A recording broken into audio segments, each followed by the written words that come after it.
경영자가 조직 내에서 정치병, 음모병, 혐오병이 등장하기 시작했다. 그러면 가장 먼저 보셔야 됩니다. 자, 오늘 이야기는요. 이거 좀 위험합니다만 경영자가 조직을 운영할 때 영향을 미치는 굉장히 중요한 주제여서 이야기 나눠보겠습니다. 정치병, 누구를 만나든지 어느 정당 지지자인지 확인해야 직성이 풀리는 분들. 약간 사회 이슈에 대해서 살짝 대화를 시작하면 이쪽 빨간색이네. 이 사람 파란색이네. 아이고 상종 못할 사람이네. 지난번 대선 때 파란색 찍었나 빨간색 찍었나 궁금해지죠. 궁금한 걸로 끝나야지 확인하면 안 됩니다. 두 번째, 상대방이 뭐라고 하면 너는 어느 당 지지자니까 그렇지. 뭐 요런 거 지하철 타면 가끔 싸우시는 분들이 있어요. 그거 가만 듣고 있어 보면 목소리 올라가는 거 보면 상당 부분 빨간색이냐 파란색이냐. 현재 우리가 가진 문제는 정치를 잘못해서 그렇고 정치가 바뀌면 세상이 좋아질 거다. 이거 맞는 이야기인데 아무튼 모든 문제의 원인은 정치에 있다. 이렇게 생각한다면 살짝 정치병 의심해 보셔야 됩니다. 두 번째, 음모병이에요. 세상은 극소수의 세력이 짜놓은 판대로 움직이고 있다. 외계인이 인간 몸속에 들어와가지고 살고 있다. 이 모든 거는 미국이 다 짜놓은 판이다. 이 모든 거는 검찰이 짜놓은 판이다. 이거는 뭐 종북 남한에 있는 간첩들이 지금 짠 판이다. 뭐 요렇게 어떤 보이지 않는 세력이 판을 짜놨고 그들이 움직이고 있다. 거기다가 사고나 어떤 죽음은 어디에서 작전 짠 거다. 어떤 유튜브 채널을 보고 있는지 모르겠어요. 뉴스는 뭔가를 덮기 위해서 퍼뜨렸다. 지금 뭐 마약 사건 나오고 누구 스캔들 나오고 누구 뭐 이렇게 열애설 터지고 하는 건 전부 다 그거 묵혀놨다가 뭐 가리려고 터뜨린 거다. 여기 뭐 음모병이죠. 마지막 이 3종 세트의 끝판왕 혐오병입니다. 내가 힘든 거는 어떤 애들이 기득권을 놓치지 않고 있어서 그렇다. 내가 지금 힘든 거는 어떤 세력이 혹은 어떤 지역이 어떤 성별이 어떤 세대가 혹은 어떤 그 층이 기득권을 꽉 잡고 양보를 안 해서 그렇다. 성별, 지역, 소득, 나이, 세대들이 자꾸 딴지 걸어서 지금 뭐 정책도 시행이 안 되고 원래 하려는 것도 잘 안 되고 뭐 이러는 거다. 얘네들은 그냥 보기 싫다. 그냥 보기 싫다. 말하지 마. 그쪽 말하지 마. 요거 정치병, 음모병, 혐오병 3대 병입니다. 우리가 정말 이렇게 됐는가 했더니 영국의 왕립대학 정치연구소가 있습니다. 여기에서 매년 조사를 하는데 2021년에서 22년 조사입니다만 문화적 갈등하면서 각 국가들이 어떻게 지속적 분열이 지금 만들어지고 있는가 조사한 겁니다. 여기에 보니까 이제 세 가지가 있더라고요. 그리고 한국이 당당히 1등을 차지하고 있습니다. 조사 국가 19개 국가가 했습니다만 조사 국가 평균이 65%이지만 한국은 87%예요. 그런데 질문하는 그걸 봤는데 뭐라고 질문하는 거냐면 생각을 물어본 겁니다.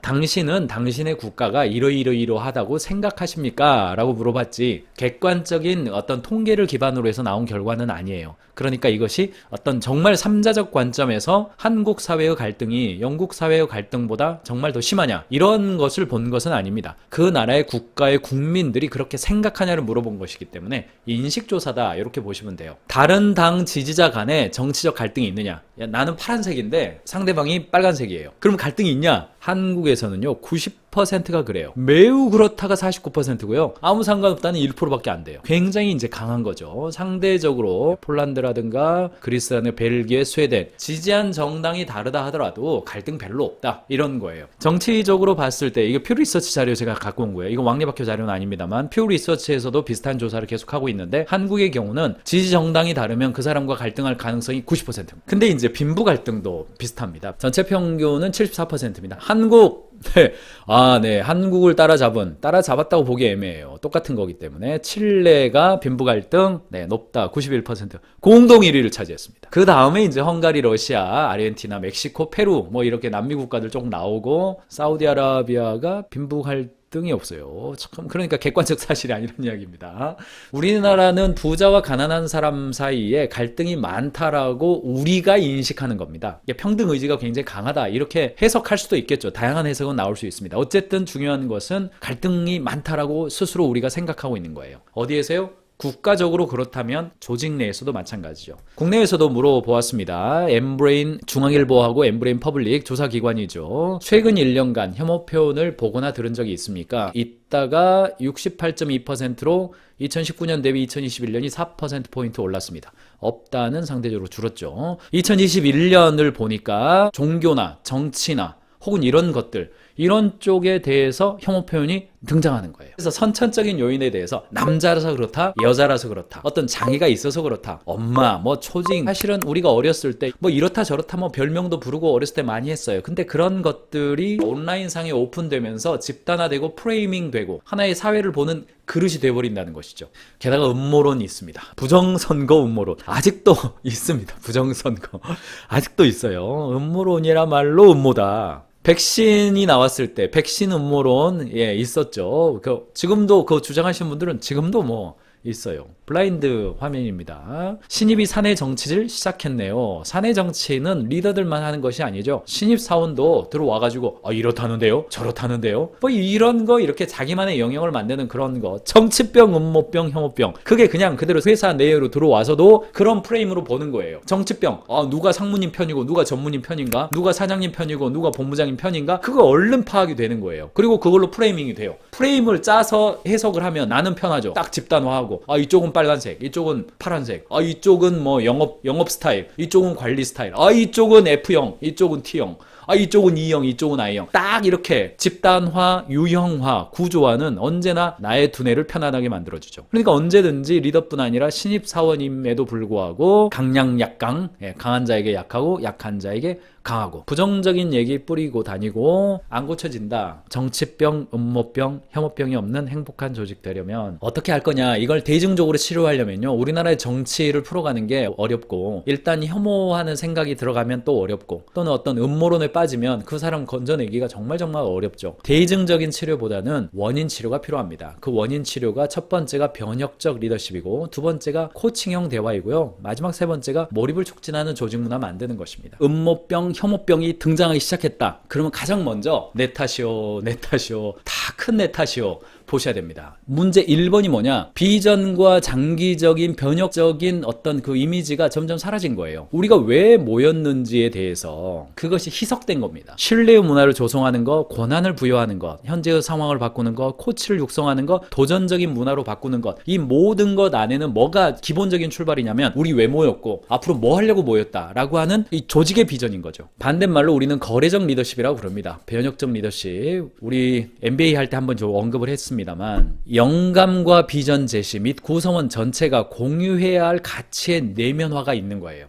나는 뭐 하는 사람이라는 그 인식이 비전으로부터 나오는 겁니다. 나 이거 하면 월급 더 받고, 이거 하면 월급 못 받고, 그러니까 이 일을 하는 것이 아니라 우리가 모인 이유는 이거다라고 하는 측면이에요. 지금의 리더십은 변혁적 리더십입니다. 계속 이야기하셔야 돼요. 이게 살아있어야 유연한 조직 문화, 두려움 없는 조직, 심리적 안정감, 애자일한 목표의 전환, 피보팅, 다 그 다음에 나오는 이야기입니다. 출발점이 여기에요. 거래적 리더십으로 가면 관계적 리더십이고요, 과업지향 리더십으로 가려면 변혁적 리더십이 되는 겁니다. 목표가 우리를 이끌어주는 거죠. 표가 하나 있습니다.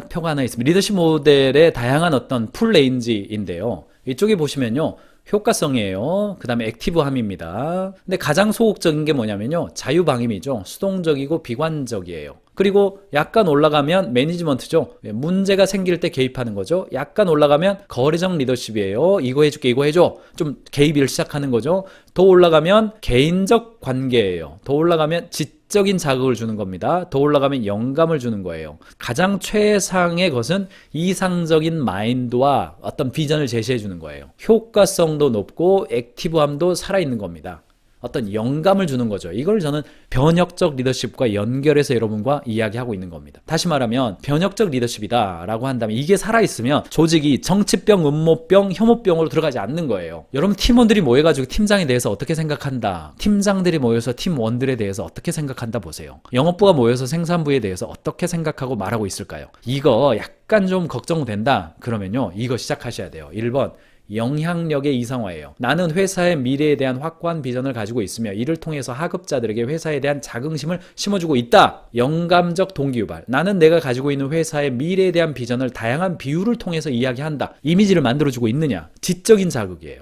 나는 부하 직원들이 다양한 관점에서 업무를 추진하고 혁신적 방법으로 일하도록 격려한다. 부하 직원들이 가져왔어요. 이거 어떻게 하면 좋을까요? 컨펌 받으러 왔어요. 알아서 해. 아니죠. 이러이러한 방향에서 이러이러한 아이디어가 있는데 너는 어떻게 생각해? 지적인 자극이 있어야죠. 뭔가 인사이트를 줘야죠. 개별적인 배려예요. 나는 부하 직원들이 가지고 있는 다양한 기대를 이해하고 노력하며 그들의 커리어에 대해서 관심을 가지고 코칭해준다. 그래서 리더가 사용할 수 있는 방법 중에서 교육도 있고 상담도 있고 컨설팅도 있고 멘토링도 있지만 가장 효과성이 높은 한 조사에 의하면 무려 2600%입니다. 260배가 좋아요. 상대방을 중심으로 놓고 변화에 에너지를 주는 겁니다. 코칭은 전 세계적으로 빠르게 확산되고 있고 효과적인 인재 개발의 기법으로서 사람들의 잠재 능력을 이끌어내서 모든 영역에 최대한의 성과를 발휘하도록 하는 교육 방법입니다. 미하이 칙센티미하이는 뭐라고 이야기를 하냐면 소유와 경험을 뛰어넘어서 보다 고차원적인 장기적으로 지속되는 행복은 바로 몰입의 행복이죠. 어떤 상태에 몰입되어 있어서 자신이 자신 이상의 어떤 존재가 되어보는 경험인 거죠. 그래서 미하이 칙센티미하이는 몰입의 경험을 이야기를 했습니다. 개인적 능력의 상승과 과제 수준의 상승을 볼 때 몰입의 구간은 어떤 구간이냐면 여기 구간이에요. 내가 과제 수준이 높아요. 막 이쪽이죠. 능력은 안 되는데 과제 수준이 높아요. 그런데 시간이 지나면서 못하던 일이 할 수 있는 일이 되는 거죠. 다시 과제의 수준이 높아요. 시간이 지나면서 못하던 일이 할 수 있는 일이 되는 거죠. 그래서 그 관점이 여기에 있죠. 여기. 가장 몰입이 높은 구간이 취미의 구간이죠. 취미를 할 때 어떻습니까? 스키 타러 가면 블루에서 타죠. 그린에서 타죠. 그 다음에 어떻게 돼요? 재미없어져요. 레드로 올라가야 돼. 꼭 레드로 올라가야 돼. 그 어떤 스릴 넘치는 막 넘어질 것 같은데 촥촥촥 좌우로 하면서 막 몰입을 느끼죠. 막 쾌감을 느껴요. 그리고 긴장을 내리면서 마지막에 평지 구간에 왔을 때 야, 내가 레드 코스를 안 넘어지고 내려왔어. 이를 느끼는 거죠. 그러다가 또 이것도 지루한 구간이 되죠. 지루한 구간이 되면 어디로 가요? 이제 이렇게 곤돌라를 타고 꼭대기까지 올라가는, 가지 말라 그래도 꼭 가잖아요. 왜 그렇습니까? 인간은 몰입의 행동을 지향하게 되어 있습니다. 컴포트존에서 챌린지존으로 이동을 해서 자꾸 어떤 그 깨달음과 나 이상의 어떤 존재가 될 때 행복감을 느끼게 되죠. 그렇게 하기 위해서 14가지 행동을 이야기해 준 책이 있습니다. 무엇이 성과를 이끄는가? 무엇이 성과를 이끄는가? 이 책은 여러분들 꼭 필독서로 권해드립니다만 제가 서술 없이 그냥 읽어드리겠습니다. 1번 즐거움. 직원들이 호기심을 자극하고 실험할 수 있도록 권장하는 거죠. 직원들이 실행하고 배울 수 있는 시간과 공간을 제공하고 지지하는 것. 성과를 낸다는 것의 의미가 무엇인지 정확하게 설명하는 것. 3번 직원들이 스스로 문제를 해결할 수 있도록 만들어주는 것. 이게 즐거움의 굉장히 중요한 요소예요. 두 번째, 의미입니다. 직원들이 업무의 의미를 깨달을 수 있도록 해주는 거죠. 직원들이 현재 중요하고 의미 있는 일을 하고 있음을 깨닫게 해주는 것. 직원들이 긍정적이고 일관된 가치와 공동의 목표의식을 갖고 살기를 바래주고 리더 스스로 그런 삶의 모습을 본보기로 보여주는 것. 고객의 이익을 우선시하는 것. 이 의미로움이죠. 3번 성장이죠. 직원이 업무와 개인의 목표를 연결지어 생각할 수 있도록 해주는 거죠. 업무에 대한 투자가 곧 자기 자신에 대한 투자가 되게 만들어주는 거예요. 업무와 직원 개인의 목표를 연관시키는 것, 직원이 자신의 약점이 아닌 강점에 더욱 집중해서 개발하게 해주는 것, 직원의 능력을 쌓아갈수록 더 큰 책임을 맡기는 것. 제가 돕는 한 회사에서요, 이게 이제 그냥 리테일 회사예요. 제가 그 다른 회사로 바꿔서 표현하겠습니다. 이분이 우리 회사는 업무의 의미감이 발견하기 어려워요. 우리 회사가 뭐 컨설팅 회사입니까? 우리 회사가 뭐 학원도 아니고 아이들 교육시키는 데도 아니고 어떻게 이 일을 하는데 직원들의 의미감을 줍니까? 이런 비슷한 질문을 했어요. 제가 조금 사례를 바꿔서 그냥 대답해 드리겠습니다. 제가 아침에 출근할 때 편의점에 들러서 커피 한 잔을 사가지고 왔습니다. 만약 우리 회사가 편의점이에요. 알바가 입사했어요. 이 알바에게 업무의 의미감을 줄 수 있습니까? 의미감을 줄 수 있습니까? 무지막지하게 줄 수 있습니다. 첫 번째, 시간을 지켜서 정시에 고객을 응대하는 연습을 하는 거. 그 개인에게 인생에서 의미 있는 일입니까? 의미 있는 일이죠. 고객을 상대할 때 정확한 언어 연습해보는 거. 반갑습니다 라고. 요즘 스피치 클래스들 아마 직장인들 많이 다니는 거 알고 계실 겁니다. 고객을 만날 때 표준 화법을 명확하게 말하는 연습을 해보는 거. 의미 있습니까? 무지막지하게 의미가 있죠. 고객들이 들어올 때 어떤 행동을 하는지 소비자 행동을 관찰하는 것. 의미 있습니까? 네, 직장생활 하는 사람이라고 한다면 다 의미가 있는 거죠. 한 명의 알바가 온다 하더라도 카운터에서 1시간이든 5시간이든 일하고 있는 이 행위가 당신의 인생에서 어떤 의미감을 주는지 지점장이라고 한다면, 점주라고 한다면 대화할 수 있다는 것입니다. 이런 대화를 하려면 점주가 먼저 제가 방금 말씀드렸던 사례에 대해서 모범을 보이는 거, 물론 중요한 일이 되겠죠. 제가 말씀드리고 싶은 핵심은 우리 회사가 교육회사여야만 업무의 의미감을 주느냐? 그렇지 않습니다. 편의점의 알바든 버거킹에서 일하고 있는 사람이든 그 무관하게 그의 삶에 있어서 우리 일의 의미가 무엇인지 말할 수 있어요. 이쪽으로 넘어와 보죠. 이건 간접 동기인데 정서적 압박에 관련된 거예요. 정서적 압박을 낮추기 위해서 공포감, 수치심, 죄책감, 직원들 사이에 정치병, 음모병, 혐오병 줄여주는 거죠. 긴장감을. 공평하고 합리적인 목표를 세우는 것, 공정함과 정직함, 투명함 유지해주는 것, 일터에서 친구를 만들 수 있도록 해주는 것. 너무너무나 중요하죠. 경제적 압박감을 줄이기 위해서 업무를 강요하기 위해서 만드는 도구로서 보상이나 처벌을 사용하지 않는 겁니다. 직원들을 총체적으로 평가하는 거예요. 성과 자체만으로 평가하는 것이 아니라 성과를 포함한 나머지 여러 가지의 종합적인 사항으로 평가를 해주는 것이죠. 마지막 타성입니다. 직원들이 타성에 젖지 않도록 장애물을 제거를 해주고 직원들의 업무가 중요하고 영향력 발휘하는 일이라는 걸 말해주는 거예요. 업무 처리하고 직원들의 노력이 헛되이 낭비되지 않도록 해주는 것. 이게 무엇이 성과를 결정하는가에서 말한 저자들의 14가지의 리더들의 행동입니다. 저는 종종 무엇이 성과를 이끄는가는 책은 가까이다 놓고 보면서요. 제가 밑줄 쳐놓은 부분들이 이런 게 있거든요. 그걸 다시 보면서 나는 이러고 있는가 이런 생각을 합니다. 제가 말할 자격을 갖춰야 될 거 아닙니까? 그런 관점에서 여러분들이 봐보시기 바랍니다. 가인즈 캠퍼스 앱을 다운로드하시면 경영자를 위한 무제한 영상 자료 서비스를 이용하실 수 있습니다. 가인즈 뱅크 앱을 다운로드하시면 직원들과 함께 사내 지식 공유 시스템을 시작하실 수 있습니다. 경영자의 실력이 조직의 실력입니다.